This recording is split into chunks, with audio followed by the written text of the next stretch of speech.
Welcome into this Wednesday morning edition. Blue Sky Live here with you today. Chase Parham and Neal McCready. Thanks to Realtree for my setup. Realtree.com, your place for lifestyle, camo, outdoor gear, and needs. Appreciate those guys always, Bill and Tyler and the family. Realtree.com. We're going to talk some basketball, some baseball today. They followed their usual scripts last night, although officiating at a big picture level overtook a lot of the post-game proceedings there in Oxford as Ole Miss falls in overtime to Vanderbilt. The Rebels led in the final minute, went to overtime, and then lost to the ranked Commodores, who had a player with a big night last night. We'll talk about that. Ole Miss and Memphis. The Rebels beat a pretty bad Memphis team 7-1, and it came via the home run because that's what Ole Miss does right now. So we'll hit on that topic, some other stuff around the SEC and sports landscape as well. We'll cover all those bases here with you, including telling you about Blue Sky. Blue Sky throughout the state of Mississippi, up and down I-55, throughout North Mississippi as well, obviously without the Oxford Exxon here in Lafayette County on the west side of town. Lunch specials, Sweet Daddy's locations, $5.69, a couple sides of bread, any size fountain drink. They take care of you wherever you are in Mississippi. And Mr. McCready's in the Clark Ford studio. I am. Clark Ford is in Amory, Mississippi. 662-257-1900 is the number. Call it. Ask for my friend Corey Clark. Tell Corey what Ford product you are looking for. He'll send you a quote within 15 minutes in business hours. Right to the bottom line. No hassle, no haggle. You get your quote. The rest is up to you. You can shop that quote around. You can do what I've done, what I recommend that you do, and that's hop into a Clark Ford today. You will love the product. You'll love the service. Corey and the people at Clark Ford will tell you they want to be your car guy. They want to be your truck guy. They'll prove to you what that means when you make the call. 662-257-1900. Guest join on the Campbell Clinic hotline. From fractures and sports injuries to complex spine and limb conditions, the pediatric orthopedic physicians at Campbell Clinic in Oxford are the only specialized pediatric orthopedic team in North Mississippi, providing expert care for growing bodies. Visit campbellclinicoxford.com to schedule an appointment or call 901-759-3111. Starting off the show, I won't make Neil do this, just in curious. I like the trivia questions where I don't really know them, but then when I hear them, I go, oh, yeah, that makes tons of sense, and I'm kind of mad at myself. There was one of those this morning from Morning Brew for you music people. You probably will get this immediately, and I will say I got the first part but had no idea of the second. The question was in early 1976. How old were you in 76, Neil? 6. In early 1976, two songs dominated the UK singles chart. The number one song's lyrics don't even contain its title, but they do contain the title of the number two song. It's a really good trivia question this morning. I knew the first part, and when you hear it, you'll go, oh, yeah, I'm an idiot. I'll give people a couple minutes. Anybody on the stream has or not a couple minutes, a couple seconds for the most part, but they're probably hearing the question right now. The answer, the number one song, which I did know, was Bohemian Rhapsody by Queen, because, yes, the words are not in that song. That is true. And now that I say that, you probably will start singing it, and the second song will come to your head. It is ABBA's Mamma Mia. So Mamma Mia was in Bohemian Rhapsody, but Bohemian Rhapsody was not in it. So I thought it was clever this morning as I was reading through, getting everybody off to a little bit of a start. Neil and I for a couple innings last night, I told you, and not complaining, not getting on that thing, I thought I was going to be at Swayze for quite a while because it took a little over an hour for a couple innings, and then they cruised. I think we finished the thing in like 243, 245, something like that, the 7-1 win for the Rebels over Memphis last night. You guys went to overtime. Did you tip at 8 or was it a little after 8? What time did you tip last night? I think they tipped at 8:07. I knew very early on it was going to overtime. I felt it. And I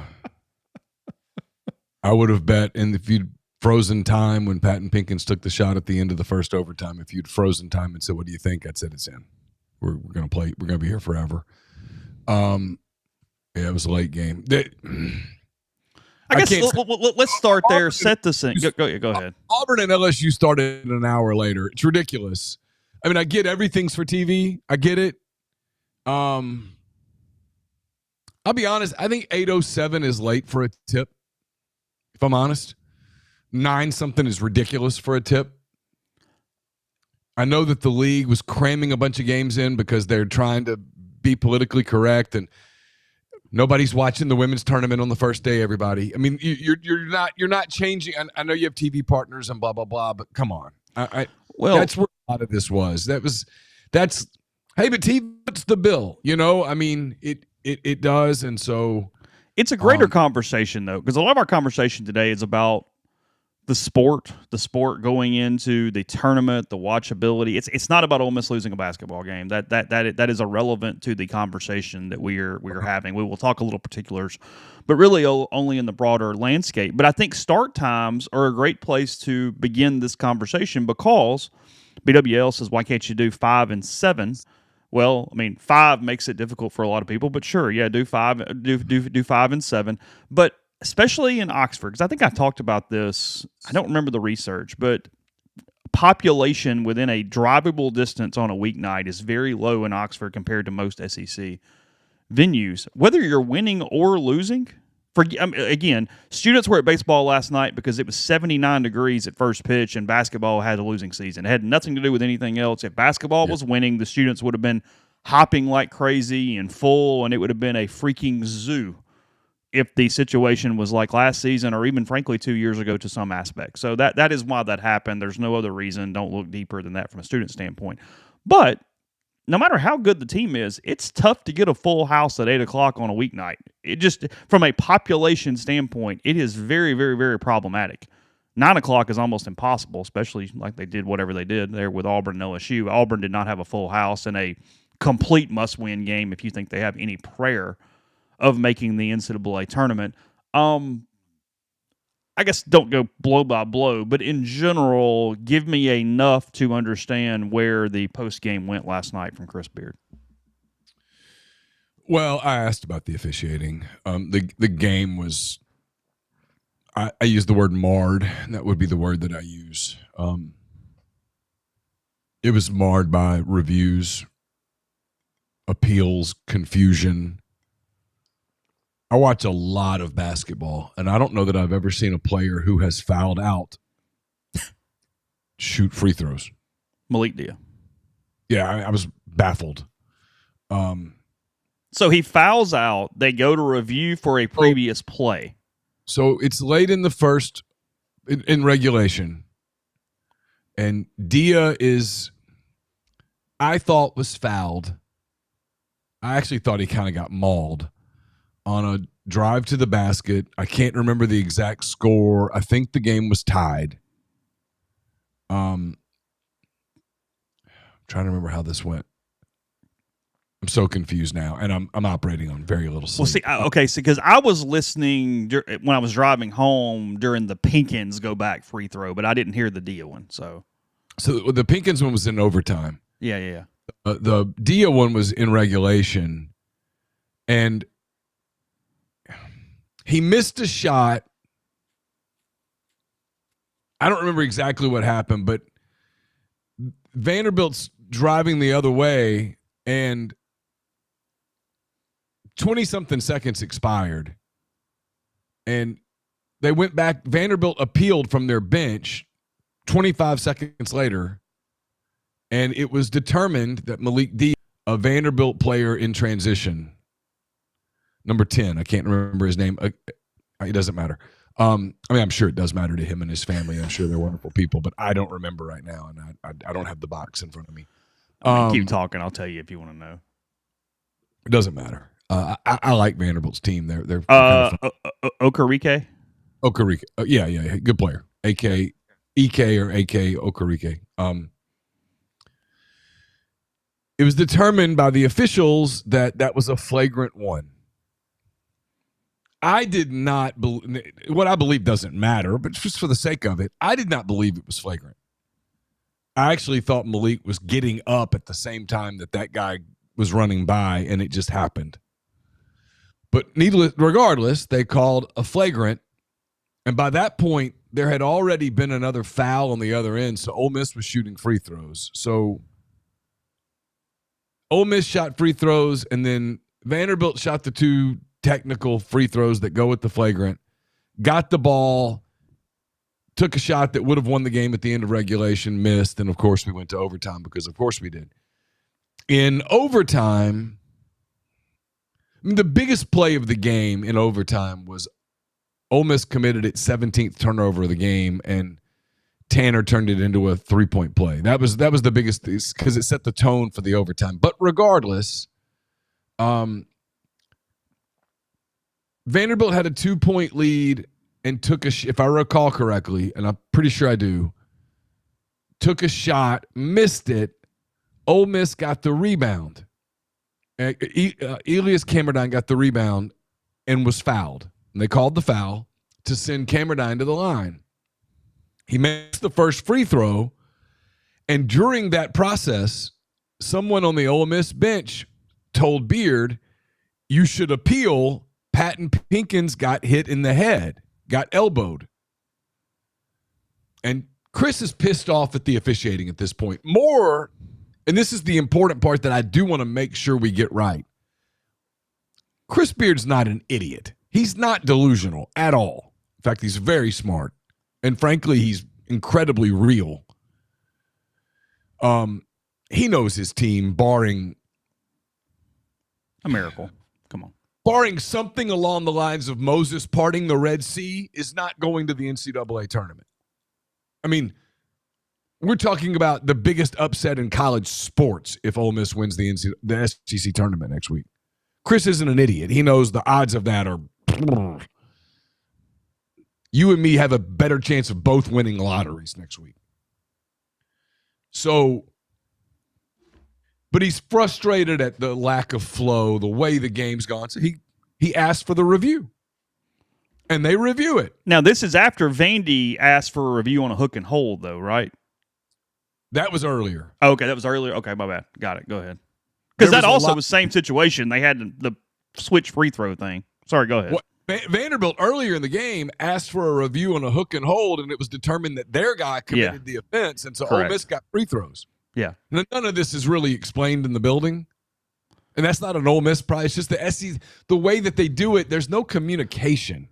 Because I was listening to Darby, and Darby goes, hey, I know what's about to happen. Vanderbilt's going to do this, and then Pinkins is going to get free throws, but the crowd doesn't know it. So the crowd is booing as Vanderbilt is shooting, and then they finally go, and Pinkins gets 2, and then you hear the cheer after that. But there's no understanding of exactly how we got to that point in anything.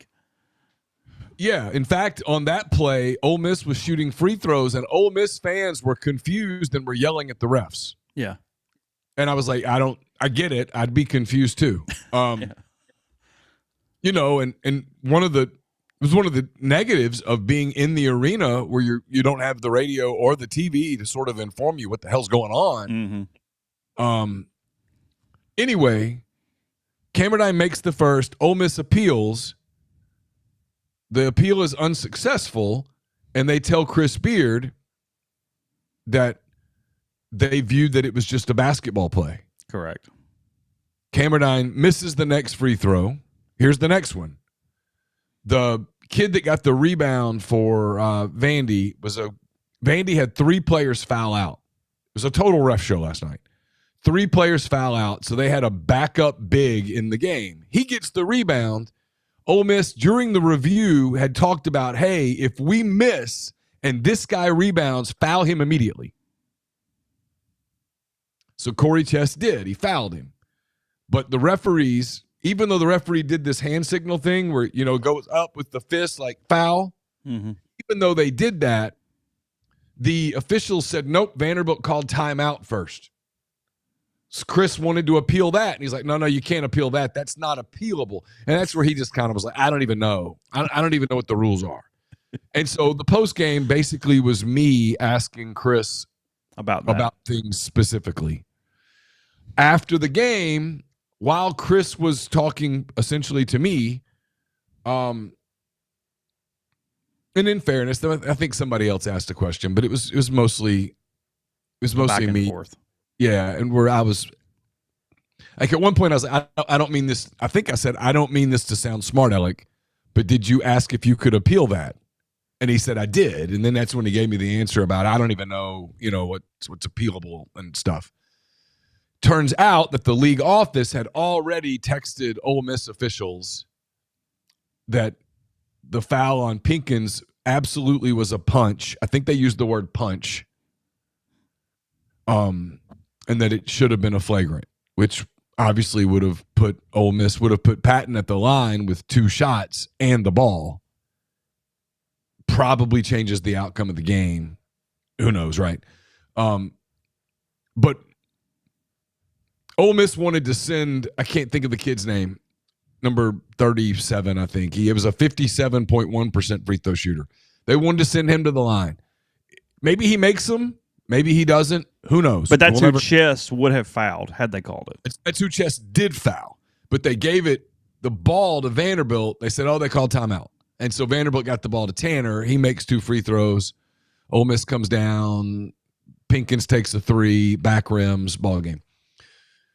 So that was the post game. The bigger point that I think will get lost. It will absolutely get lost with the bulk of our audience because they're just following Ole Miss basketball, and that's not a criticism. I know people get mad when I say it's not a criticism, but it's not a criticism. But it's important. It's one of the reasons I actually tweeted the story out. As much as I hate Twitter, I tweeted the story out because here's this coach who isn't going to the NCAA tournament. And what he was thinking last night was, we're going to ruin the tournament. Tournament's coming up in 2 weeks, and we're going to ruin the tournament. You people around the country who only watch college basketball in March, and Chase, there's a bunch of them, just like there's a whole bunch of people that don't watch the NFL until Super Bowl Sunday. There's a lot of people that don't watch college basketball at all until March. If they watch these games last 3.5 hours, dude, they're not going to keep watching.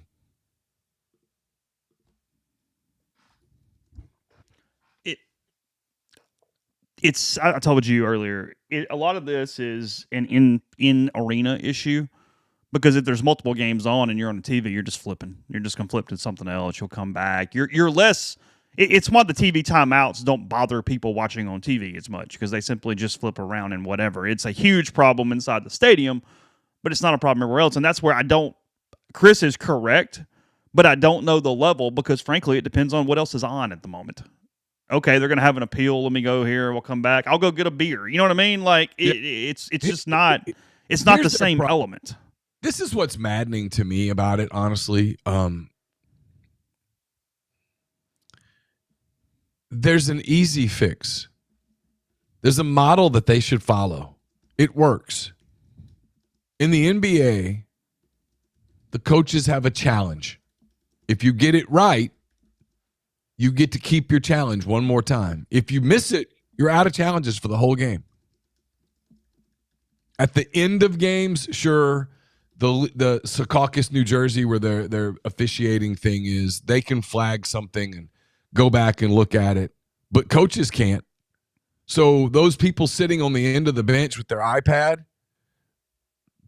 at the college level, it feels like it's just unlimited. You just challenge and you challenge and you challenge some more. And then when you're out of challenges, you can appeal. I mean, I don't even know what the hell that means.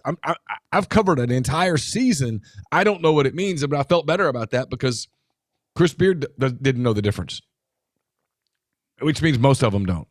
Mark Byington last night, the Vanderbilt coach, was literally admitted that he's like, I don't even know. I don't think he felt comfortable with how it all played out because I think he knows, like Beard, that this is not great for his game. But someone on the bench was like, hey, we ought to appeal this. I think we'll win. Mm-hmm. His goal is his objective. He's getting paid to win games. Well, and he got, apparently, per the radio broadcast, he got pissed at his video guy when he was wrong about the hook and hold during regulation. Like it was kind of a noticeable physical frustration at his support guy as that was playing out. Now it's like anything else. I mean, game flow in any sport is an issue. I mean, we talk all the negatives about baseball, but baseball is probably the one sport that's fixed it to some degree. I mean, they move pretty good. You have a game flow problem because everybody strikes out and hits home runs. We'll get to that more about Ole Miss in a minute, but it's like anything else. It's not a problem until you're losing. I mean, but it's a problem for that sport. Yeah. And they're coming up on conference tournaments, the NCAA tournament, a time when this is your month to be fully relevant.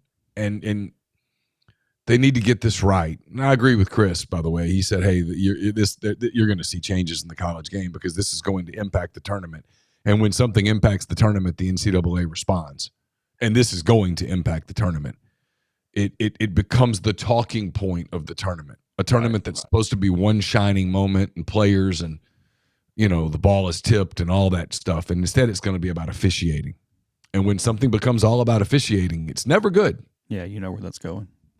So, Ole Miss, let's see. What's the overall record now, Neil? I don't know. They're 4-13 in the league. Okay. 4-13 in the league. They play South Carolina at home on Saturday. The Gamecocks are 3-14 in the league. I mean, I don't think Ole Miss can get above. I don't think they can get above the 15 line. Maybe they can get to 14. I don't know about Mississippi State. I'm not sure. They're going to play. They're going to play a game on Thursday, probably against the 9th or 10th seed. Wednesday. If they win, they'll play Thursday against, I don't know, the 5th or 6th seed. And, I mean, the rest is immaterial. Look, here's the thing: is that they're not playing bad. I think this is the part that's probably maddening for them. I know I'm going long on this segment. Is they're not playing bad basketball. They're really not. Vanderbilt's a good team. And they went toe-to-toe with Vanderbilt for the second time this season. They should have beaten LSU last week. They did beat Auburn on Saturday. They're not playing bad basketball. They just don't win. And it's but it's the baseball team that keeps losing a 4-3 game. Yeah. They blow games in the 8th and 9th inning. It's in some ways that's more maddening than the baseball team that gets beat 8-1 every. But you do it because you have a flaw, and you have a very clear flaw. No, they have a very clear flaw. They have a very clear flaw, and when they play a team in this league, and most of the teams in this league don't have that flaw. In fact, that flaw is a strength. When they play one of those teams, it gets exposed. And Tyler Tanner was going to take care of Vandy last night. Nobody takes care of Ole Miss. Yeah. Last night, 17 turnovers. That's what lost the game. And in full disclosure, Chris was asked a question about referees costing the game, and he was like, hey, you said that, I didn't. For the record, I don't think we lost because of referees. I think we lost because we turned it over 17 times against an NCAA tournament team, and that's a lot to overcome. And he's right. Yeah. No, I agree with you.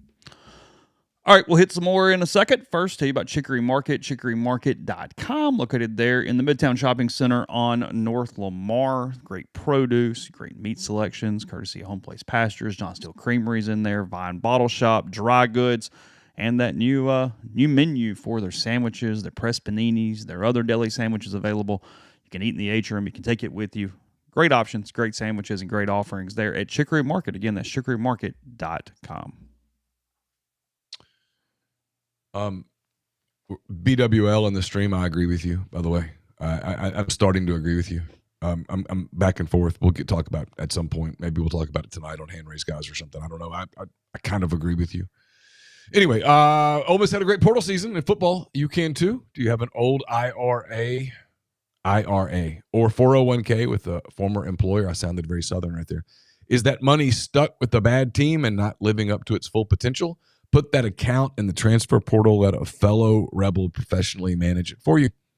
Andrew Seago with Seago Wealth Management will build a playoff caliber portfolio just for you. Book a quick discovery call today at rebelsretire.com or 901-482-2676. Maybe you need tax savings strategies or retirement income planning. That's what they do every day. So give them a call at 901-482-2676 or book a discovery call online at rebelsretire.com. I've got a mailbag up this morning at Rebels 24/7. It's presented by my friend Art Hayes of Sotheby's International Realty. Are you thinking of making a move? Put the power of Sotheby's International Realty to work for you. As a licensed agent with Sotheby's and a supporter of all things Ole Miss, Art can help you buy or sell in your home, your hometown, or anywhere in the world at no charge to you. Seriously. So call and ask Art how, 612-805-5929, or email Art at arthur.hayes@lakesmn.com. And we're brought to you by Comer Heating and Air, Southern Air Conditioning and Heating. They sponsor Hand Raise Guys, which I will do a solo version of tonight because I'm going to be out of pocket all day tomorrow. So I will knock that out tonight. And we'll take your calls, talk about whatever you guys want to talk about. Thanks to the people at Comer and Southern, different names. Same great people, products, and services, though. If you live in Oxford, Batesville, Tupelo, that area, call Comer, 662-801-1777. If you live in Memphis, South Haven, Hernando, those areas, call Southern, 662-429-4429. And we're presented by ENT Physicians of North Mississippi as the largest private ENT practice in the state.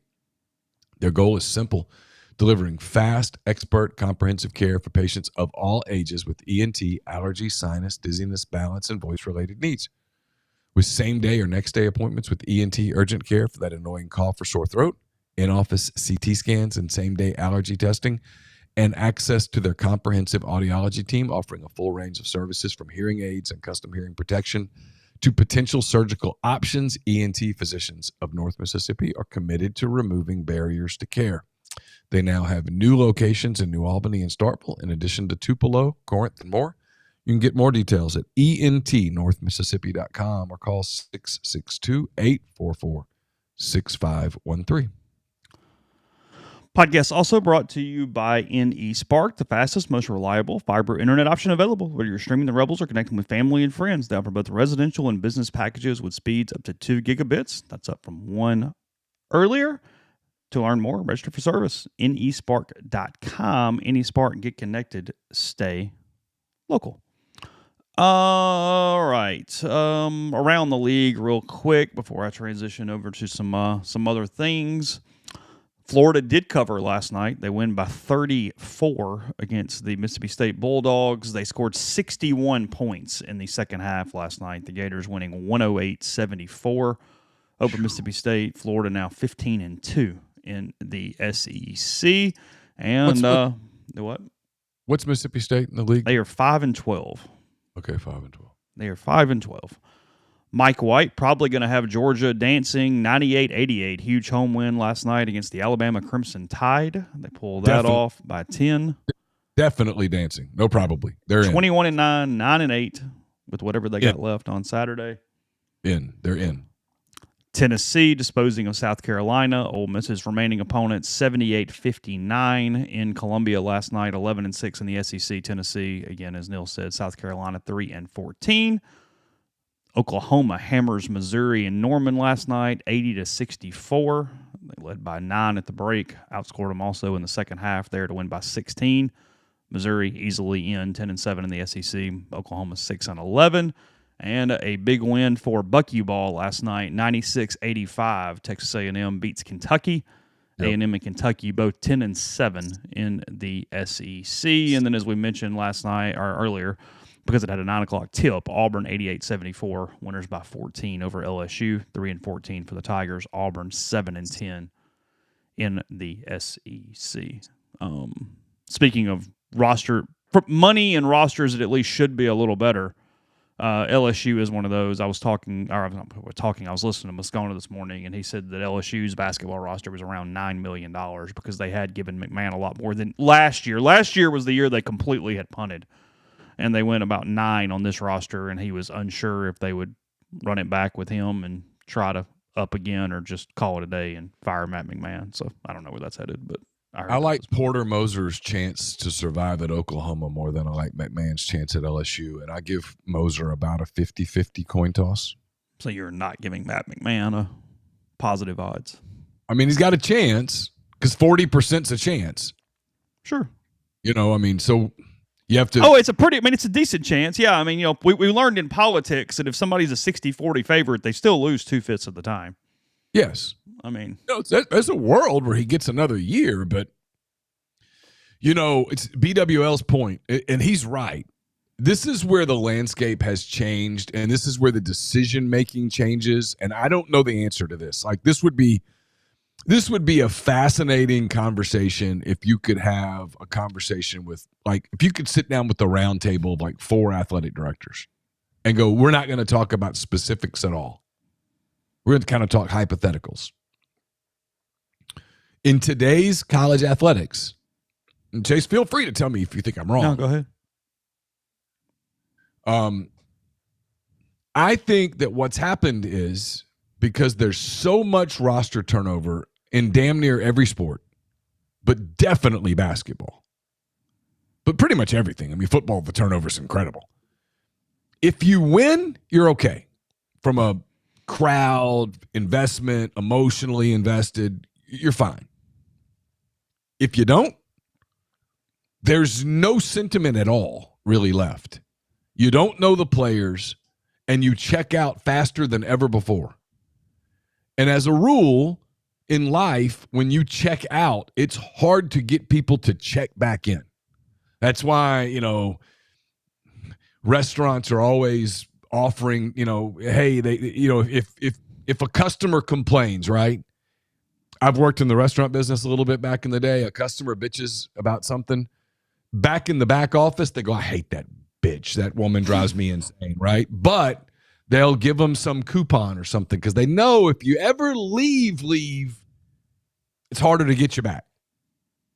If they can just kind of keep you there, there's a better chance that they keep you there. So I do wonder with college sports like McMahon, LSU's not getting crowds. The fans aren't engaged. If you're not really sure he's going to win next season, and pop it. Yeah. Maybe you should pop it and bring in somebody else and sell new. Yeah. New. Hey, new. Look, forget that. No, we didn't give him everything he needed. We did give it to him one year and it didn't work out. It was his fault. Let's try this again. And you keep doing that over and over and over because the fans don't feel like they know the players. I mean, you see that everywhere. South Carolina last night, and they're bad. They're bad. But and they had a home baseball game last night too, and I saw pictures of it. Had they not been playing Tennessee last night, South Carolina would have had less than 1,000 people in that building. And say what you want, but I've covered this league for a long time, Chase, and I've never seen the kind of crowds that I saw last night. And I've done this a long time. I covered some absolutely horrid Auburn basketball teams. I've covered some horrid Ole Miss basketball teams that played in a dump of an arena, and they got bigger crowds than what I'm seeing now. I mean, it's BWL in the stream. He's right. He goes, we've lost all sentiment. I don't even know if I'm supposed to be excited about Stribling having a combine. Is he a rebel or is he a cowboy? And the point is, as you said, again, I know we're belaboring as we say this a lot, but we're not. But we're still correct. I've this is my 22nd year on the beat, 23rd, I don't know, something like that. I've seen a lot of average and below average sports across the spectrum at this university, and the crowds still show up, and they're there because, I don't know, might win tonight. We like the dudes, our people, a lot of reasons why. You just kind of show up, you do it. And not all the time. I get crowds go down when you lose, but not to this level, as you said. Yeah. There's no doubt about that. Hey, I'm with Real Wicked Brew here in the stream. He says, because I know listeners get a little frustrated when we don't tell them what the and that's a fair criticism. It's a fair criticism, yes. He says, you think that's bad? Imagine if Pete, I'm sure he's referring to Pete Golding, doesn't win. Oh boy. Had this conversation with someone just yesterday, where I said, because it was about the field.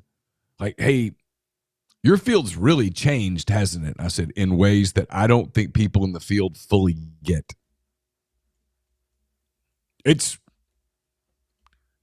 You and I have been in business together for a long time. And I've always told you, hey, it's a mistake for us to build a business model around, hey, well, if Ole Miss wins, when they win, ooh, okay, good. Because, well, what if they don't? Mm-hmm. I'm going to be honest. This is like we're going into a first. And look, I think Ole Miss is going to win this year. So let me be very careful how I do this because people are sensitive to this. Yeah. I think they're going to win this year, and maybe they'll win forever, but that's not the point. They're going to win this year, so we probably get to punt this problem. I mean, CBS, I can't remember who it is, put out a mock playoff, and Ole Miss, I think, was the 10. Yeah, I think that's right. I think Ole Miss was the 10. They were. So in a world where Ole Miss is the 10, no matter what happens in that playoff, we're fine. Yeah. We'll be covering a road playoff game in Eugene or somewhere, and we'll go from there. The day will come when they don't make the playoffs. Well, I mean, if anybody wants to take that bet today, I'll take it. If they're going to stay at 12, this is where Josh Heupel was right yesterday. He's right. Josh Heupel's right. I saw some people fight back on Heupel and him advocating for a 2014 playoff. He is 1,000,000% right about making. One second. Here's my thing. Stay at 12. If we stay at 12, I did this before. Like, look, there's a world where, it's football, man. An Ole Miss team that went to the national semifinals last year damn near lost at home to Arkansas in September. Washington State had the ball to go tie. I mean, it was unlikely, but Arkansas went 2-2. Well, Arkansas was a 2-10, 0-8 team, and they had the ball at the Ole Miss 23 late in the game, and Ole Miss had not stopped them yet. Arkansas had scored 5 touchdowns and missed 2 field goals. There was a decent chance that they score on that possession and win the game. Maybe they do, maybe they don't. It doesn't matter. The point stands. In a world where that goes wrong for you one year, and you're kind of out of it at the end of September, and you've got 65 new faces on your roster, I don't know how much interest there is in football. Well, there's 2 parts to that. One is I agree with you. A 2014 playoff keeps more teams invested in the regular season, which helps everybody and keeps all the boats floating a little higher as hey, if we get in the tournament and the chip in the chair and the whole thing and 8-4 might get in and all that stuff. Yeah, I get it. I am, for our jobs, I am completely for that. So Heupel is not wrong. It just cracks me up a little bit because when coaches say they want 24, it's a lot like how many coaches in the March Madness deal want an expanded tournament, even though no one else does, and they can't even explain why in the hell they need to. It's because they have job security when they make the damn playoff. It is completely it is self-congratulating and not the reason that everybody else wants it. So when they go, oh God, it keeps fan bases engaged. No, it keeps you employed. Shut up. I'm fine with you. You're right, but not for the reason you're acting like. No, but if I'm an AD, I'm for a 2014 playoff. Oh, I mean, 100%. I need as much potential for engagement for as long as possible. South Carolina is a great character study because as somebody said in the stream, I don't remember who it was, sorry, they are the worst athletics department in the SEC. They suck kind of across the board outside of women's basketball. It's just anything. They're bad. I don't know how they have sort of handled that over with our buddies with Chris and them or what, but yeah, it's been a bit of a mess there in Carolina. That's the fan base that typically was my observation more. I don't know if loyal's the word, maybe hardcore's the word. More hardcore than most. Yeah, committed at least. They showed up in losing seasons. Yeah. Won't spend a ton of time on baseball. I'm going to write a good bit of this tomorrow. I saw somebody referencing one of the quotes. Again, it's a midweek game on March the 3rd. Let's not go crazy in any direction here. But Ole Miss wins 7-1. They moved to 11-2 on the season. They've got North Alabama tonight. Marco Cipolla taking the mound for Ole Miss, the San Diego State transfer who had the flu, lost a lot of weight, and it's affected the amount of time he has pitched so far this season. They had a lot of high hopes for him coming into the year. Last night, though, same script. Ole Miss wins 7-1. Judd Utermark hits 2 home runs for the 3rd time this season. Judd is up to 8 for the year. He is up to 37 on his career at this point, and he is starting to inch towards some records here as we do this. He is now, I think, tied for 7th, if I have that right, in career home runs. He is tied with Bernie Hutchinson and maybe Stephen Head, something like that. He passed David DeLucci and Michael Roseman last night. Kevin Graham is ahead of him. Brad Henderson is ahead of him, Matt Smith, Matt Snyder, Tim Elko, and then Kyle Gordon has the magic number of 48. So just a little update there. But that's the problem. If there is a problem, Topher Jones hit a home run last night. 5 of the 7 runs Ole Miss scored were courtesy of home runs in some capacity. They also had a bases-loaded hit by pitch and a bases-loaded walk last night. They went 0 for 9 with runners in scoring position last night.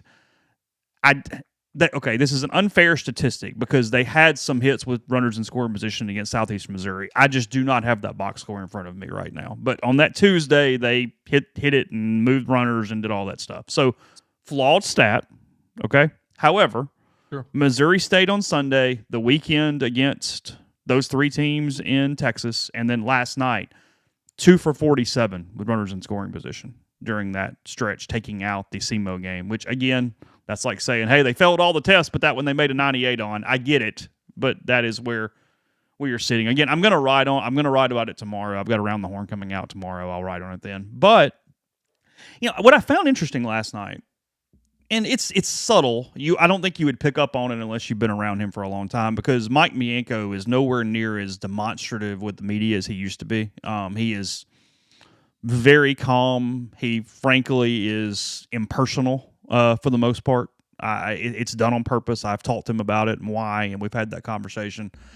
I am 100% certain he could not name another reporter that was there last night other than me from a first name standpoint. Chuck was there. He would know Chuck, obviously.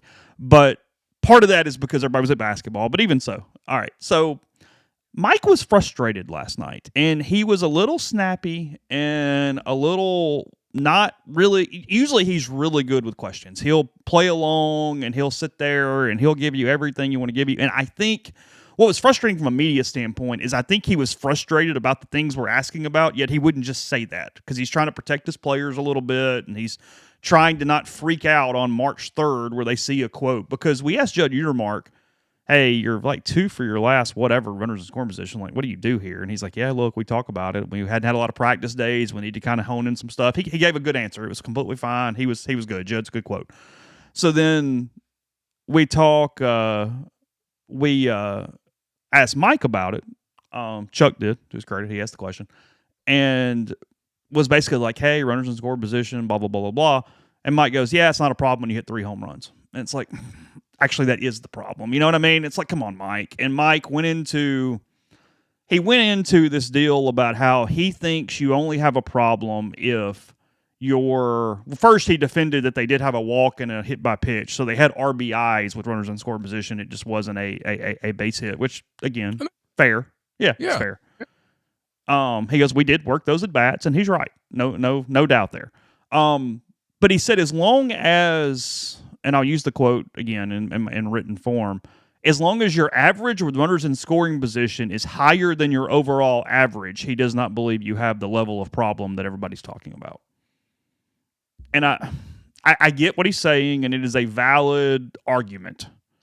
Number one, it's easier to hit with runners on base, period, because they're worried about runners, and just there's a lot of situational things where you should always have a higher batting average, runners in scoring position and runners on base than with bases empty. That's just kind of how that works. He is correct, but they are very close in percentages because of the way this has gone the last week. I just contend that they have a bit of a lineup problem because Mike is a little caught right now, and I sympathize with him. There's no good answer. This is not a criticism of how he's doing it. It's an observation of where you go from here and how you make this work, because he has 2 sort of problems playing out at the same time, and he has to figure out how to sort the at-bats.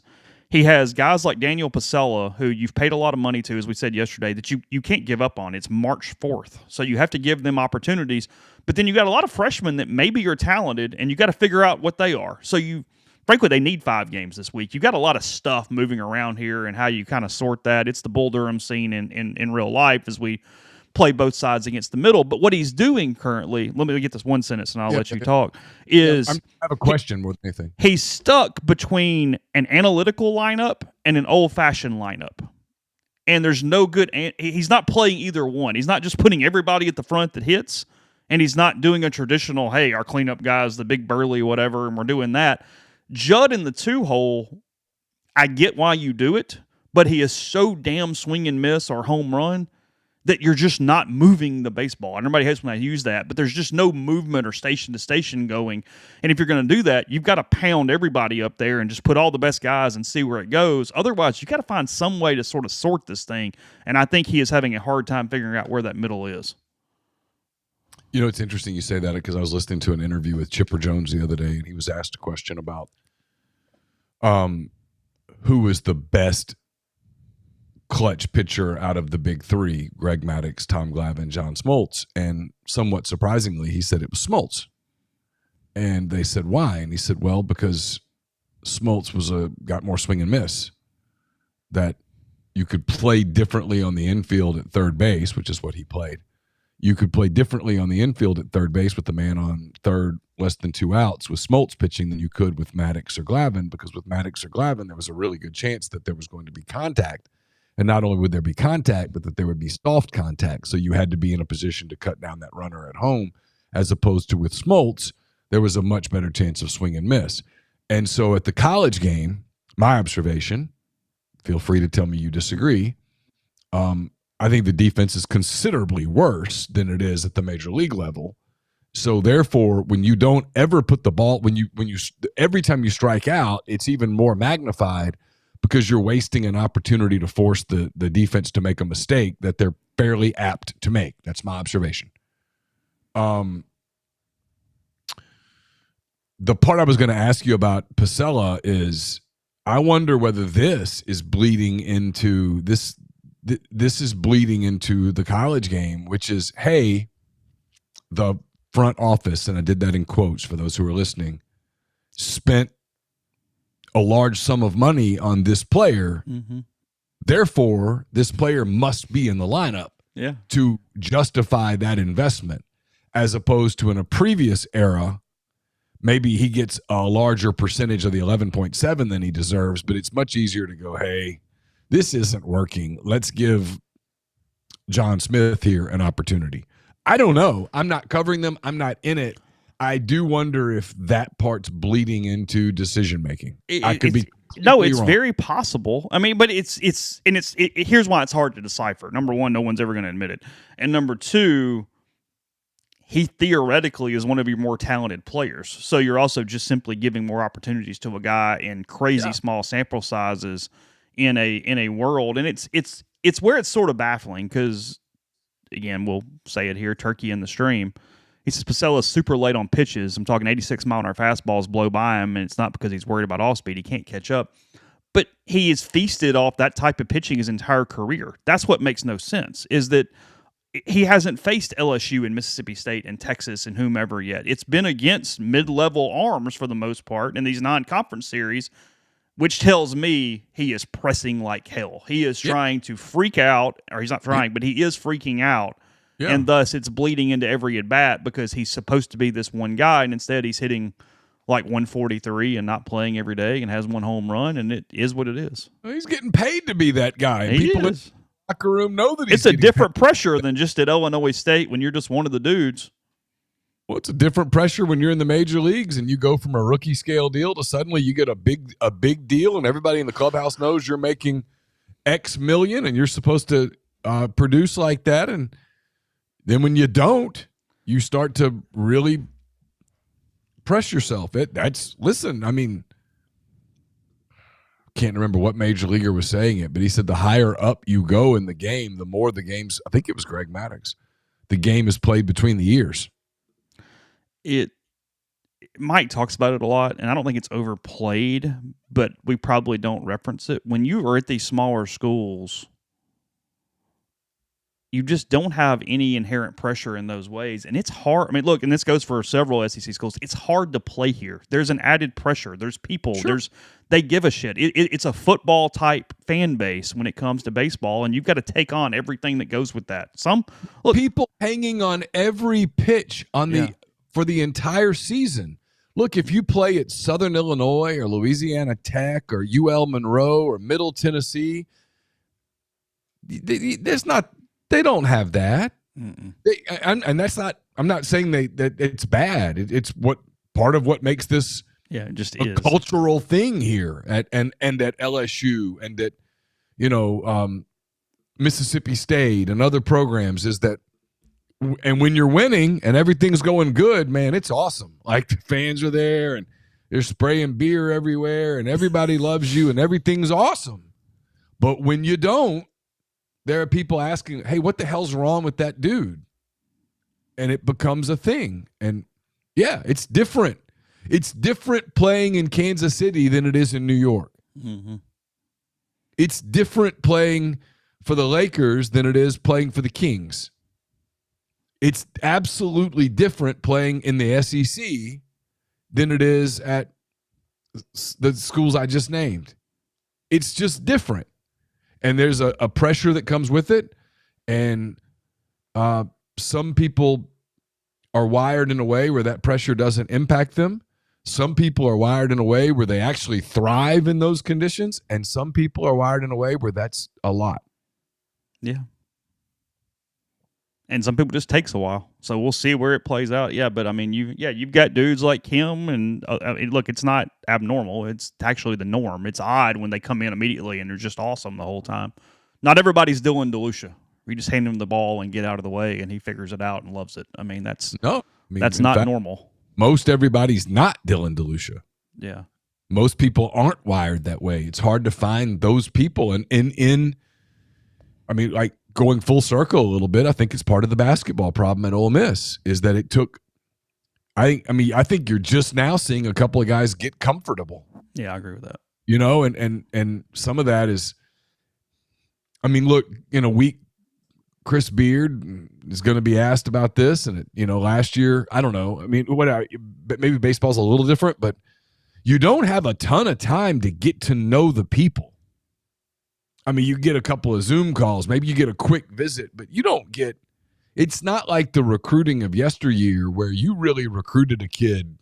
And in baseball, like you would recruit a kid starting when he was like a ninth grader, and he would commit to you sometime in his sophomore year, and he'd come up multiple weekends the next 2 years, and assuming you didn't lose him to the draft, well, by the time he got into your program, you knew him. You knew his parents, his sisters, his brothers, his grandmother, or whatever. You had a pretty good feel for what makes this kid tick. And so you kind of could develop that. And now you're speed dating. Well, I'm picking on Pasella here, but it's a good example. Is you looked at his stats, then you went through the analytical side of, hey, let's go deeper. Can he actually hit SEC pitching? So you've got access to tons more data than the normal person does. So you go through all that data, all that stuff. And then they talked to Luke Chang. When, hey, you played with him for 2 years. You were our shortstop. What do you think? What kind of clubhouse guy is he? What's he like? Oh, he's good. All right, cool, sweet. Here's whatever, several $100,000. Let's get at it. Let's go play. That's where they are. So yeah, we'll look around the league in a minute, and we'll move on. Do what? That process is going to have flaws, man. Yeah. I mean, that process is going to lead to mistakes. You've got about 4 days, frankly. Figure it out. Here's 96 hours. Yeah. No, Taylor says that 22 team underperformed regular season. Was it strictly them getting hot in the postseason? No, they underperformed. They had a bad month. They were ranked number 1 in the country in March. It's again, I mean, that will forever be a legacy thing that is not right. It's what I tried to show in the book. That was a very talented team that just couldn't find starting pitching for 4 weeks. I mean, come on. 3 bad. They were loaded. Bad weeks. There was a sign. I think they played in Fayetteville. Then it was Fayetteville. They went set. They lost 2 of 3, played well, and fell to 7-14 in the league after that. Yeah, series. But there were some signs that weekend that they were snapping out of it because they played that. That was a really good Arkansas team that finished 3rd in the country. I mean, that was it was an Arkansas team that had Ole Miss not won the national title, they probably would have. They would. And so there were signs that weekend. That was a really talented team. That wasn't. They just had they had a slump, man. I mean, there's a lot of good. I mean, you see that in the major leagues all the time. Really good teams still there's a 10-day stretch in the season where they suck. The most prophetic person in that whole thing twice was Dave Van Horn, because I used both quotes in the book. I did a lot of research, talked to a lot of people, and I had his direct quotes. He had the championship game press conference, after he was eliminated going into that off day, is the one everybody talks about, where he sort of kind of is resigned, because that was a tough press conference for Arkansas, because they knew if they win that game, they're going to win it. And Connor Nolan was awesome for the Razorbacks that day, and it just didn't happen. And somebody said, hey, Oklahoma's been through this thing. They've got all their pitching lined up. And he goes, yeah. And then he kind of put his head down, and as he bowed, he went, with the way Ole Miss is playing, I just don't think it matters. And that was kind of what he said. And he ended the press conference sort of there. But I had his direct quotes from Fayetteville. He was talking to his staff after that Sunday game, and he told his it's Matt Hobbs, the assistant coach. Sorry, it was slipping my mind for a second. He told him, hey, if they get in, they're a problem. And he was talking about dilution. They were sort of kind of figure out Elliott at that point, and he just had sort of had a passing comment in that time. So yeah, that's the story of the 22 team. I mean, everybody completely forgets that on like March 10th they were number one in the country. I mean, later in the season than right now. So, all right, back in a minute. First is your home and auto insurance. Keep going up with the folks at the Firm, a proud Liberty Mutual and Safeco Insurance agency partner. Take a look. Founded by Ole Miss alum Brian Hayden, they service the entire Southeastern Conference. Let their team of licensed professionals review your insurance needs and put together coverages to protect you and your family without breaking the bank. Schedule a consultation by calling 662-236-1101 or emailing staff@thefirmsouth.com. Yep. Let's see. I'm sorry. We're also brought to you by Arnett's Fine Jewelry. It's fourth generation jeweler located in the old Lamons building, North Lamar Avenue in Oxford. They offer kind of everything that you're looking for in terms of jewelry, whether it's gifting or anniversaries, weddings, etc. They've got it at Arnett's. Super gifts for most occasions, birthdays, graduations, anniversaries. At Arnett's, they want to be your jeweler. We're also brought to you by the College Corner. Big weekend of baseball, one final basketball game here in town this weekend. So if you're coming into town, stop by the College Corner, get the gear that you need for the weekend ahead, for the season ahead, as baseball gets rolling, getting ready to go into conference play. Plenty of parking. Their staff's going to have you in and out on your way to Swayze in no time with all the brands you're looking for: Nike, Horn Legend, Champion, Antigua, just to name a few. You can also stop by their two locations in the Jackson area, in Ridgeland and Flowood, and you can also go to collegecornerstore.com. And, of course, if you're coming up for the weekend, you want to make sure that you're prepared for all of the events. I recommend Coors since its inception in 1873. I mean, unlike the transfer portal era where you don't know who the hell's on your team, I mean, when you open a Coors, you know what you're getting. You don't have to even think about that. You don't have to go, hey, where did this beer play for last year? I wonder if this beer's leaving to go to a different place next year. Nope. It's Coors. Since 1873, consistency. The same tradition of 150-year-old recipe. It's crafted with 100% Rocky Mountain water. So when you're enjoying a banquet, you're drinking history. And we're brought to you by Argent Wealth. You can call Argent Wealth's 401k advisory services team today. They'll conduct a complimentary, no obligation benchmarking and analysis of your current 401k plan. Mention that you heard about Argent on MPW Digital, BlueSky Live. You get 10% off your first year's fees. Podcast also brought to you by Horn Legend, hornlegend.com. I've got one of their cotton hoodies on this morning. You can get it and plenty of other options. They got some seasonal things. Starting to get the summer, spring line out. A lot more polos, a lot more different options there from Horn Legend. And they got some ways to get a free vest. They got some ways to get different things. I'm going to write about that tomorrow in Around the Horn as well to be in the lead to that article. So giving you some discounts, giving you some free item possibilities there with Horn Legend. Please click MPW Digital in the drop down. Always really would appreciate that. Again, that's hornlegend.com. All right, let's see. Looking around the league real quick. State and Southern had that big top 10 matchup in Hattiesburg last night.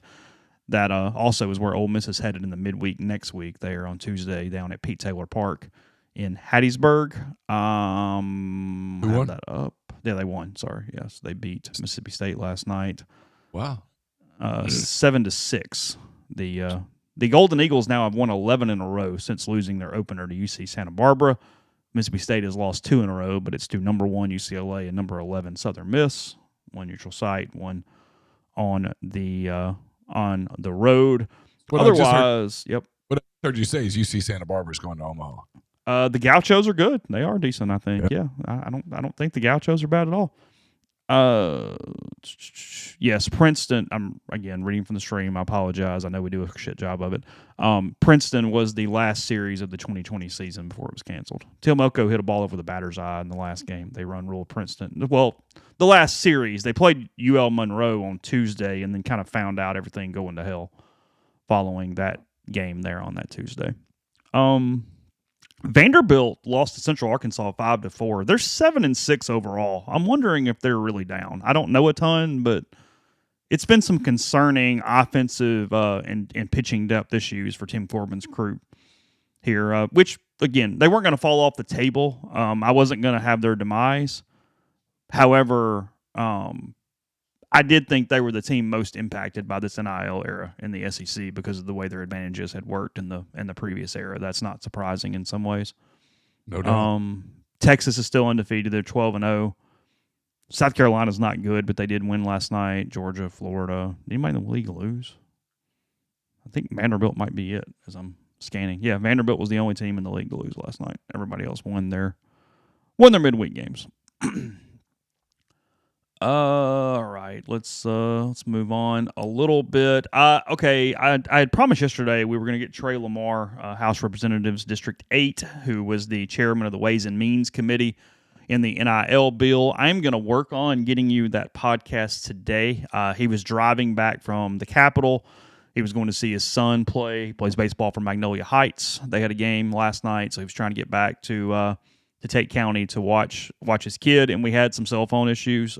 We started and stopped a couple times. I am fairly optimistic that I'm going to be able to pull something off there. I will be using some of the quotes and some things I write the next 2 days as well, but I'll give you the one teaser and the one, I guess argument's not really the right word, but the one thing he said that I think it's, let me be kind of clear in my words. I think it is a very accurate thing, and I don't know how it would play in any other sector, which was because it wasn't the justification a lot of people on the board have used of, hey, they're going to get rid of the state income eventually, so this is fine. It was that because they are phasing it out, he is not a fan of any new avenue having state income tax, meaning if there is a new classification of income, he does not want it to be taxed fully at this juncture. Again, convenient, probably. However, I can squint and at least understand the reasoning behind that argument. In some ways, I mean, he's, again, I like Trey a ton. He's a very talented attorney and politician, and I kind of went, that was good. Because, like, I can't argue that, and yet it kind of fits in exactly as we're talking about it. You know, again, it's not talking about a ton of money. I don't think it's setting a precedent. I'll be honest. I started the conversation with just talking about state income tax and how Mississippi is going to get to zero and things. And I told him, I kept having more and more questions. I think I'm going to do this. I want to have him back on in a couple of weeks and just spend 45 minutes to an hour on actual political issues related to the state income tax for the entire populace and things, because like I said, is the chairman of the Ways and Means Committee. He's very aware of how this is kind of playing out over the next 10, 11 years. So it was interesting. You know that Alonzo Mourning GIF? Yeah, yeah. Sort of thinking, I feel like Alonzo Mourning. Yeah, you were doing that in real time. It was like, I mean, him and Larry David, where he goes, sure. I mean, okay, but I mean, yeah, I'm just kind of. No, like I said, I was almost impressed. I mean, like I said, I'm not making fun. I went, oh yeah, okay. No, I'm not making fun either. I mean, it's a valid. Okay. I'm not sure that changes my stance on it. I do wonder if anyone tries to use it as a precedent for some other type of applications, whether it is for the public good, if you will, or in some different sector as we move forward. Yeah. Yesterday, I had this conversation with a couple people. They're like, "You're really hung up on the optics of this," and I finally said, it took me a long time to get to where I was like, "Nope, it's not optics. I'm hung up on the principle of it. Not the optics. Not really sure I give a damn about the optics. Like, I had a mailbag question, like, do you think the optics of this will impact? I said, no, not positively or negatively. I mean, it's just money. It's just the principle of somebody who hypothetically makes $500,000 not getting taxed on that money, but the person who makes $45,000 does. I think if you took sports out of that and you said, oh, lawyers making $500,000, we're not going to tax them, people will go, wait, what? And so I think it's kind of that. And I mean, I get, well, this is different because they bring a lot of money, and I get all that. But when you start reducing the prepositional phrases and you get right down just to the noun and the verb, well, it's a tough sell. It's where you can, again, it's back to making an argument, but you got to squint a little bit, is people relate it to a business getting tax credits. Well, the business getting tax credits would actually be Ole Miss or NIL payers getting tax credits to pay the players more or do different things, not the individual employees getting income tax exemptions. That would be the one for one, apples to apples, if you wanted to make that argument. And you know, here's, from a political stance, here's where I find it fairly interesting, is that, I mean, it passed 70-something to 30-something. It had some bipartisan support. I think across the board, two things happened. Number one, if you were in districts where it was going to benefit the universities, you voted yes, because you're not taking on that heat in this when something is going to pass anyway. My God, I mean, that would be dumb from a political standpoint. And then two, I think people looked at it and went, it's just such a small amount of money that who gives a crap? Like, it just doesn't matter. It's not actually moving any dial in any degree. And you can, I mean, not you, but just the understood you can hate that answer or you can get it, but that's a lot of times how people vote. They go, I mean, are we really fighting over this? Sure. Okay, whatever. Yeah. Well, it's where because I mean, look, those bills, those especially in funding, so in appropriations and Ways and Means and things like that, or the Finance Committee and the Senate, you have these bills that are full of God knows what, and you just look past like 85% of it because you're like, I'm trying to get this one or two things passed. I don't really care if the guy in Columbia gets a walking track for whatever. Like, all right, fine, have at it. I mean, it's not worth my skate. Some of us of my political bent would argue that that's part of the problem. But well, it is part of the problem, but fixing the problem and operating inside the problem are also not the same thing. So you're going, okay. I agree. Yeah. Well, yeah, I mean, I think I don't read through it. I mean, I gave some anecdotes to you about that yesterday. You did. So anyway, I'll have some of those quotes. Have hopefully the show trying to figure it out as we move forward. But I do appreciate his time, and we hung in there together trying to make it work despite a little bit of difficulty as we were doing that. What did you talk about yesterday? Mitch Barnhart's taking down in Kentucky, although he's accepting a $900,000 job with the university that apparently has, quote, nothing to do with athletics moving forward. So I think the longest tenured AD in the SEC. Where do I find these gigs, man? I mean, how does this work? Where I get to quit working and get basically $1 million to kind of do sort of nothing just because I worked there for a while. Kentucky, speaking of bad PR, their entire fan base was lit on fire because the press release essentially said he was going to be some advisor for the athletics department, and then they come out like 3 hours later and go, no, he's just working on like some interns getting jobs in the sports space or something. And they're like, hold on a minute, for $970,000 a year? That's what I mean. Like, what are we doing? What are we doing? I mean, hey, good for him. I mean, that's good for him. I'm good for Mitch Barnhart. Yeah, I'd love one of those. How do we get that job? That's legitimately, I'm asking. Like, drive around, meet with some donors, go Cats. Yeah. I mean, figurehead. Put on a blue polo here and there. Sign me up. College athletics are crazy, man. Last thing on the topic, again, reading from our stream. Credit to Siski for having the stream sponsored. Taylor Johnson, recruiting advantage outweighs the principal. Okay, but optics is the recruiting advantage. The recruiting advantage is simply optics to go, hey, you don't have to do this. It's not the math, 3.5 or now what essentially is going to even go down every single year, because this isn't coming out to 27, by the way. So at that point it's like 3.7. Like nobody's going, oh God, they're going to take 3.7 for no. Like that's not changing the calculus for anybody. It is an optics question, even on the recruiting advantage of what this is or isn't. That's the part that I keep sticking. It's the part that, from a principled standpoint, it's absolutely wrong. That's the part that people struggle with. From a principled standpoint, it's just wrong. I mean, if you're asking someone to win the debate on this, it's a real easy argument. You don't provide tax cuts for teachers, law enforcement officers, healthcare providers, people who are struggling, but you're going to give tax cuts to athletes. I mean, there's the argument. I win. I mean, it's not hard. And so they'll probably do it because we've gotten to this place with college sports right now where it means a lot. Maybe it means too much. It's not my opinion. It's just kind of an observation.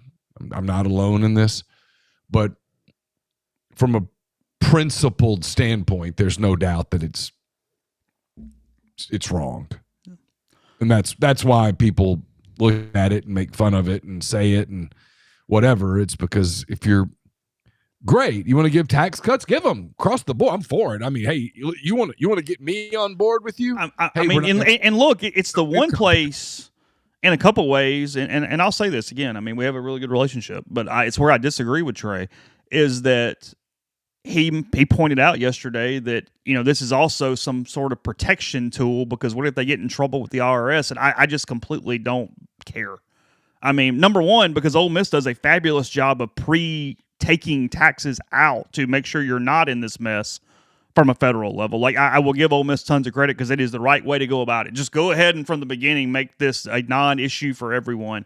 But two, it's legal adults. You're 18 and up. If you get into a bind, you just freaking get into a bind. I don't believe in saving someone from themselves. It's a lot of the reason why I hate the argument that, oh, this player should stay in college because he can't handle that amount of money. Now, there's some reasons why I'm for players staying in college, but it is in no capacity because a player can't handle his finances if you let him out early. Everybody is their own decision maker in that regard. I don't care. Yeah, completely. I co-sign every word. I mean, come on. Yeah, we're not going to tax them because we're not sure they'd pay the tax. I mean, do you hear yourself?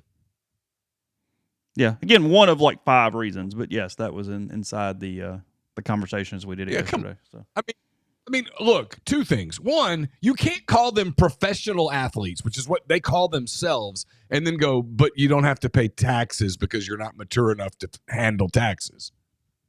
Mm-hmm. I mean, that's ludicrous. Oh, and well, the similar argument, listen, we're not going to pay you because we just don't think you can handle the ramifications. Minimum wage until whatever, and then yeah. So, all right, come back in a minute. Let's see. Sorry.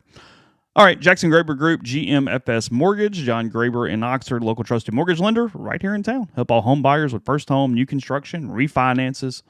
Oxford High School, Ole Miss alum, local house processing, underwriting, servicing, and more. Wide range of options, including those condo financing. A little tougher. They take care of you with that. He's an expert. So if you're buying a home, refinancing, or just have questions, gmfsmortgage.com/JGG 662-762-4502. I remember the other thing I was going to say. I'll talk John Edwards and Corinth Dental, and then I'll come back to it. The other thing I was going to say is, I mean, as long as we're still doing the college song and dance, college is supposed to prepare young people for the real world. Mm-hmm. Not teaching them about taxes on hundreds of thousands of dollars is probably not preparing them for the real world. We're brought to you by John Edwards, Regency Travel Incorporated in Memphis. John's part of Virtuoso, a worldwide network of travel partners that allows him to supply his clients with added values, unique benefits that are simply not available to other travelers. If you're trying to plan a trip that creates a lifetime of unique memories, get in touch with John. Give him some parameters. Give him a budget.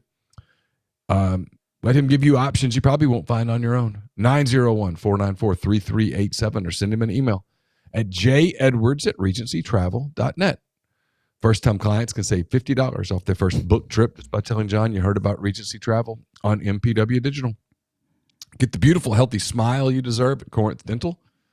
Dr. Bubba McQueen, Dr. Jenny Beth Hendrick are devoted to restoring and enhancing the natural beauty of your smile using conservative state-of-the-art procedures that will result in a beautiful, long-lasting smile. From routine checkups to advanced treatment, including implants and Invisalign, Corinth Dental's here to help you achieve your smile goals. Schedule your appointment today. Take the first step toward a better version of yourself at corinthdental.com.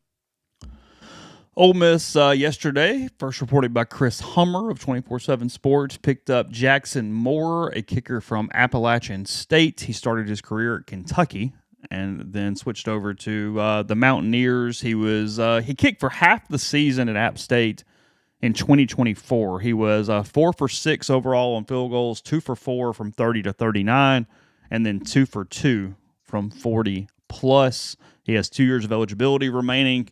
And he is, I'm assuming, a kickoff guy potentially, and then a safety valve. Ole Miss really good in the kicking department with Lucas Canero at place kicker and Oscar Bird at punter. But you always need a backup. I mean, things do happen. You might have an injury. You might have somebody suspended for a year for substances. I mean, you never know. Things happen around the, the situation sometimes. So, extra kicker. That didn't feel random at all. I'm just throwing out scenarios, okay? I don't know. Yeah. Whatever. Injuries, suspensions for a year for substance abuse. Sure.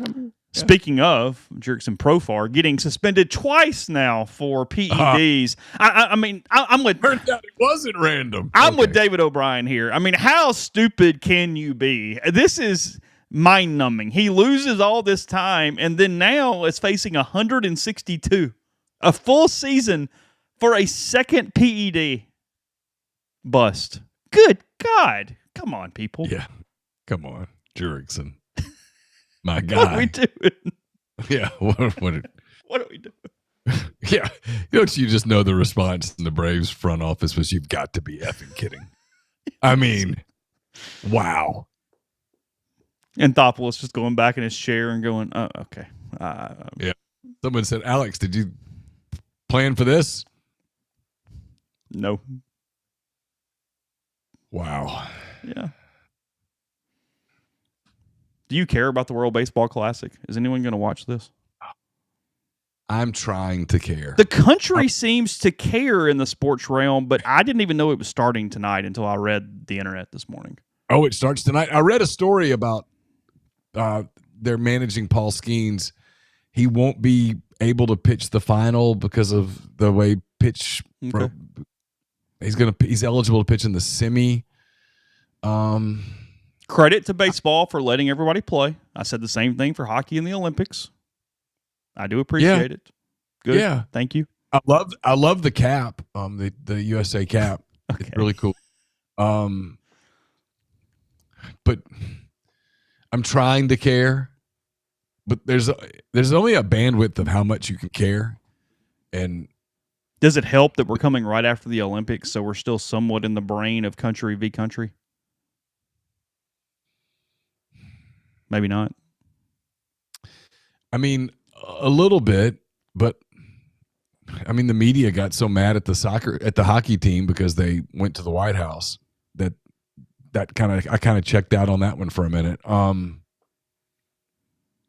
I do love when the media tells you there's a national perspective on something, and then all the players go into all the stadiums and get standing ovations, and everybody's like chanting words and stuff. You're going, hold on a minute. Well, hold on. Like, do me a favor, media from LA and in New York. Can you just go spend like 5 days in Iowa for me? Just one time. Can we go to Iowa for like 5 days? Yeah. That's not caucus related. Thank you. Can we do that? In Minnesota, guys are getting these long standing ovations. And I mean, if you read the Minnesota media, you would think that, these people are just evil because they went. I mean, so yes. So to answer your question, I would love for the U.S. to win and win big and then be patriotic about it. That's one of the things I loved. I mean, you can't watch the end of that U.S.-Canada hockey game, which was a fantastic game. You can't watch the end of that where they go get Johnny Gaudreau's children and bring them down to be there with them, and they skate around with his jersey, and Jack Hughes has his teeth knocked out and he's got bloody mouth and he's smiling ear to ear. It's hard to watch that and not kind of feel something. So yeah, it's kind of nice to feel for sports to make you feel something. So if the baseball guys can provide that and they get into it and they get as excited to play for their country as the hockey guys did, yeah, sign me the F up. Sure, I'll get into it. But it's probably going to take that because the hockey guys, it's one of the things I really liked about it is that it really mattered to them. Like that game, and it mattered to the Canadian guys too. They played really hard. We had the real rivalry too. Like it was like, okay, like let's get to US, let's get to Canada. It still would have been cool against Sweden or somebody, but it was a different level because of who it was. Yeah, but it was awesome, right? And I mean, we've had our president trolling Canada for a while now about becoming the 51st state and stuff, and they don't like us, and yet they really depend on us because we protect them militarily. And there's a lot of stuff going on there, right? That it was kind of fun. It was like you felt something. I wrote about this when I was 10 years old, and the U.S. beat the Soviets, and I mean we were scared of the Soviet Union because you sort of understood whether we were right or wrong. I was in the 4th grade, I think. I mean, you kind of understood that, hey, they've got all these weapons pointed at us and they want to kill us. That's what we thought. I mean, until Rocky Balboa saved the day on Christmas. I mean, and ended the Cold War. There was a fear that at any time the evil Russians would just hit the big red button and mutually just assured destruction was on the way. It's literally the environment that you felt. And so when we beat the Soviets that day, God, it meant something. That's the point of that. The hockey thing made you feel something, which is why so many in our field don't get it. They didn't like to your point, they're not spending enough time in Iowa. They didn't understand that people who don't really understand hockey still felt something because the uniform said USA on it. Yes.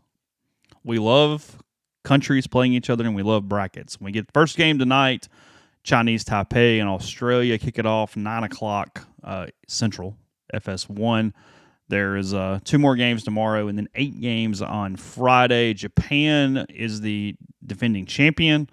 The athletics sports writers all picked favorites. The Dominican Republic got 7 votes. The United States got 5 votes. And Japan got 4 votes. And then from a dark horse standpoint, Canada and Italy each got 4 votes for being maybe the teams that could crash the party should that happen. Italy beat the Cubs yesterday. And then one of the teams, maybe Germany, beat up on the Brewers. Oh, so, really? So who knows, man? I mean, maybe it's going to be one hell of a heated competition. Team Canada does not have Freddie Freeman. I'm reading that right now.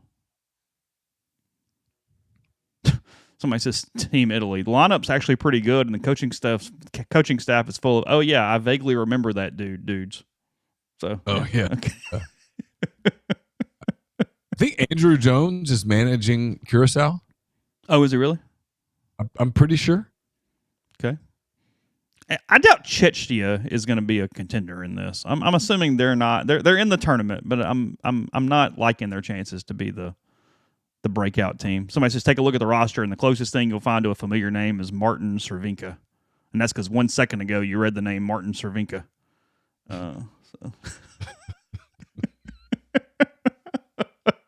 Truth to that. Yeah. Martin Cervinka, I would have guessed, was an ice skater, like a figure skater. Triple straight. Real Wicked says Chinese Taipei. You mean Taiwan? It says Chinese Taipei on the schedule. It says Chinese Taipei versus Australia. I am reading the schedule. That is where it is. Bobby Witt Jr. getting the most votes for breakout star for the U.S. for people that are just flipping it on and learning about dudes. He's so good. He is so good. So I was listening to an interview with Pete Crow Armstrong the other day, and they asked him, "Who's the best player you've ever seen or played with or against?" And he said Bobby Witt Jr. I was like, "Wow, really? Interesting." That's what he said. And I was like, "Yeah. I mean, he talked about how good Bobby Witt Jr. was as a teenager." Ole Miss UNA 6:30 tonight. Again, Marco Cipolla on the mound for that one. Women's basketball Thursday in the SEC tournament. The winner of, I think, Texas A&M and Auburn, most likely the Aggies. And then Ole Miss basketball Saturday, South Carolina. So Neal going with hand raised guys later today. Is Josh today too? Is that correct? Do I have that correct? So Josh Hendrickson around 3:30. I will try to wrap that before 5 and then get that processed, and then I'm going to start hand raised guys as soon thereafter as possible. My plan is no later than 5:30. If you have a call that you want to make, you should make it early, because I've got some stuff going on and might have to bow out quicker than normal. So we'll get to it. We'll have some fun, take some calls, but don't dally, if you will. We will be back with more as the week goes on. So take care, have a good day, and we will talk to you then.